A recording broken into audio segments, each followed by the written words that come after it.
আসসালামু আলাইকুম সবাইকে সেন্ট নিউজ ইউটিউব চ্যানেলটির পক্ষ থেকে স্বাগতম। আশা করছি আপনারা সবাই খুব ভালো আছেন। সুখবর যারা 18তম নিবন্ধনে ভাইবা পরীক্ষা উত্তীর্ণ হতে পারেননি, অনেক ভালো মৌখিক পরীক্ষা দিয়েও আপনাদের আশানুর ফলাফল আসেনি, তাদের জন্য নতুন সুখবর। কারণ হচ্ছে আপনাদের ফলাফল কিন্তু আবারও দেওয়া হয়ে গেছে। অনেক প্রার্থী এখানে কিন্তু নতুন করে পাশ করেছে। তো আপনি যদি পুরো ভিডিওটি দেখেন তাহলে বুঝতে পারবেন আপনি কি পাস করেছেন কি না। তো আর যদি চ্যানেলে নতুন হয়ে থাকেন চ্যানেলটি সাবস্ক্রাইব করে দিতে ভুলবেন না, কারণ এনটিআরসি রিলেটেড শিক্ষা সংক্রান্ত বিভিন্ন তথ্য এই চ্যানেলে সবার আগে আমরা আপলোড দিয়ে থাকি। আপনি যদি একজন চাকরি প্রার্থী হয়ে থাকেন এবং এই ভিডিওটি যদি আপনি দেখেন, দেখার সাথে সাথে চ্যানেলটির সাথে আপনারা সবসময় যুক্ত থাকবেন সাবস্ক্রাইব করে। চলেন বিস্তারিত জানা যাক। নতুন পাস শিক্ষক নিবন্ধন কর্তৃপক্ষের সংশোধিত বিজ্ঞপ্তি জারি, এই শিরোনামে দৈনিক শিক্ষা প্রকাশিত হয়েছে 23 জুন 2025 5:09 দেখেন, নতুন পাস শিক্ষক নিবন্ধন কর্তৃপক্ষের সংশোধিত বিজ্ঞপ্তি জারি। এখানে কিন্তু তাদের ছবি দেওয়া রয়েছে যারা আন্দোলন করেছিলেন, ভাইবা প্রার্থীরা, অনুত্তীর্ণ প্রার্থীরা। বেসরকারি শিক্ষক নিবন্ধনের চূড়ান্ত ফলের সংশোধিত বিজ্ঞপ্তি জারি করা হয়েছে। নতুন প্রকাশিত ফলে দেখা গেছে 60,634 জন পাস করেছেন, 113 জন প্রার্থী নতুন পাস করেছেন। দেখেন যে এই ফলাফলটা দিয়েছে নতুন করে, এইখানে আরও নতুন করে পাস করেছে 113 জন।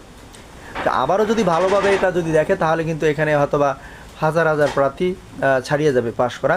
সোমবার বেসরকারি শিক্ষক নিবন্ধন প্রত্যয়ন কর্তৃপক্ষ এনটিআরসি সংশোধিত এই বিজ্ঞপ্তি জারি করা অর্থাৎ সোমবারই কিন্তু এই বিজ্ঞপ্তিটার মাধ্যমে তারা জানিয়েছে 113 জন প্রার্থী নতুন করে পাশ করেছে।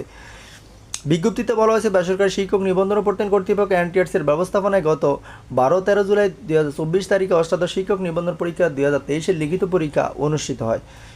উক্ত লিখিত পরীক্ষায় 83,865 জন পরীক্ষাতে উত্তীর্ণ হন। লিখিত পরীক্ষা উত্তীর্ণ পরীক্ষার্থীদের মৌখিক পরীক্ষা গ্রহণ করা হয়। মৌখিক পরীক্ষার সমাপনান্তে চূড়ান্তভাবে উত্তীর্ণ প্রার্থীদের ফলাফল 4 জুন 2025 তারিখে অপরাহ্নে প্রকাশ করা হয়। প্রকাশিত ফলাফলে মৌখিক পরীক্ষা অংশগ্রহণকারী প্রার্থীদের মধ্যে চূড়ান্তভাবে 60,521 জন প্রার্থী উত্তীর্ণ হয়েছেন বলে উল্লেখ রয়েছে। তো আপনারা যদি এখনও আমাদের চ্যানেলটি সাবস্ক্রাইব করে না থাকেন, প্লিজ চ্যানেলটি সাবস্ক্রাইব করে দিতে ভুলবেন না, কারণ আমরা সর্বপ্রথম আপনাদের জন্য আপডেট নিউজগুলো সবার আগে এই চ্যানেলে প্রকাশ করি। শিক্ষক নিবন্ধন পরীক্ষা, এখানে একটু সাথে থাকবেন। শিক্ষক নিবন্ধন পরীক্ষা নতুন করে পাস 113 জন, নানা প্রশ্ন। ফল প্রকাশের পর কিছু পরীক্ষার্থী উল্লেখ করেন প্রকাশিত ফলে 23 মার্চ অনুষ্ঠিত মৌখিক পরীক্ষার কোনো পরীক্ষার্থী উত্তীর্ণ হননি। সেই প্রেক্ষিতে 23 মার্চ অনুষ্ঠিত পরীক্ষার ফলের হার্ড কপি যাচাই করে প্রতীয়মান হয় যে কারিগরি ত্রুটির কারণে 4 জুন প্রকাশিত ফলে 23 মার্চ অনুষ্ঠিত পরীক্ষার ফল অন্তর্ভুক্ত হয়নি। উল্লেখ্য বিভিন্ন কারণে মৌখিক পরীক্ষার জন্য নির্ধারিত তারিখে যেসব পরীক্ষার্থী পরীক্ষায় অংশগ্রহণ করতে পারেননি বলে আবেদন করেছিলেন তাদের মৌখিক পরীক্ষা 23 তারিখে গ্রহণ করা হয়েছিল। গত 23 মার্চ অনুষ্ঠিত পরীক্ষার ফলের হার্ড কপি এবং ফলের সফট কপি যাচাই করে দেখা দরকার যে 23 মার্চ অনুষ্ঠিত পরীক্ষা অংশগ্রহণকারী পরীক্ষার্থীদের মধ্যে বিভিন্ন বিষয়ে মোট 113 জন পরীক্ষাতে উত্তীর্ণ হয়েছেন। সে প্রেক্ষিতে অষ্টাদশ শিক্ষক নিবন্ধন মৌখিক পরীক্ষা অংশগ্রহণকারী প্রার্থীদের মধ্যে চূড়ান্তভাবে 60,521 জন প্রার্থী আগে পাশ করেছেন এবং নতুন করে 113 জন প্রার্থী যুক্ত হয়ে মোট হচ্ছে 60,634 জন প্রার্থী উত্তীর্ণ হয়েছেন। এদিকে এনটিআরসির চেয়ারম্যান মফিজুর রহমানকে পদত্যাগের দাবি জানিয়েছেন 18তম শিক্ষক নিবন্ধনের অনুত্তীর্ণ প্রার্থীরা।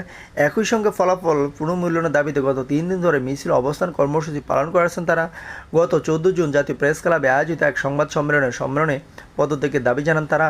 প্রার্থীরা জানান যেসব বোর্ডে অস্বাভাবিকভাবে কম পাশের হার হয়েছে তা পুনর্মূল্যায়ন বা তদন্তের আওতায় আনা হোক। আমরা যারা ভাইবে অংশগ্রহণ করেছিলাম তাদের সবাইকে সনদ দিতে হবে। তারা অভিযোগ করে বলেন ভাইবা কোনো বোর্ডে 30 জনের মধ্যে 29 জনকে ফেল করানো হয়েছে, আবার অনেক বোর্ড আছে যেখানে 27 জনকে ফেল করানো হয়েছে, 3 জনকে পাস করানো হয়েছে। অনেক বোর্ড আছে 25 জনকে ফেল করানো হয়েছে, 5 জনকে পাস করানো হয়েছে। একই বোর্ডে এত ফেল করানোর যৌক্তিকতা যাচাই করে দেখা দরকার। বিষয়গুলো সমাধান না হওয়া পর্যন্ত আমাদের আন্দোলন চলবে। দেখেন এখানে কিন্তু এই বিজ্ঞপ্তিটা দেওয়া হয়েছে, সংশোধিত বিজ্ঞপ্তি। আপনার ভিডিওটি পেজ করে দেখে নেবেন আপনি যদি পরীক্ষা দিয়ে থাকেন। পরবর্তী নিউজ দেখার আমন্ত্রণ জানিয়ে এ পর্যন্ত শেষ করছি। আসসালামু আলাইকুম।